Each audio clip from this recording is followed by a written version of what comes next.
காக்கா வீட்டுக்குள்ளே வந்துச்சு. நம்ம காக்கா சொல்கிறப்ப அவனும் அதே காக்கான்னு சொன்னிச்சு. இப்போ ஏதோ பேசுதம்மா. இந்த வரை சைலண்டாக இருந்துச்சு. நான் பேசினதுக்கப்புறம் அதுவும் பேசுது. என்ன வேணும்? சாப்பாடு வேணுமா?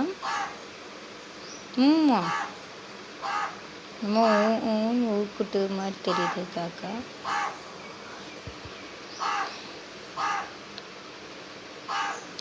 என்ன வேணும் காக்கா?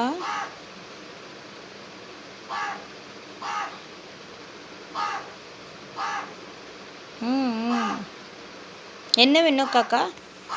நம்ம பக்கத்தில் போகலாம், என்ன சொல்லுவேன்னு பார்க்கலாம். காக்கா என்ன வேணும்? ஏன் பாருங்க, பக்கத்தில் போனாலும் அது போகவே மாட்டேங்குது.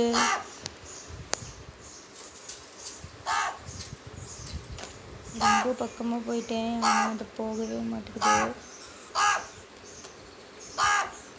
குத்திருமான்னு பயமாக இருக்குது.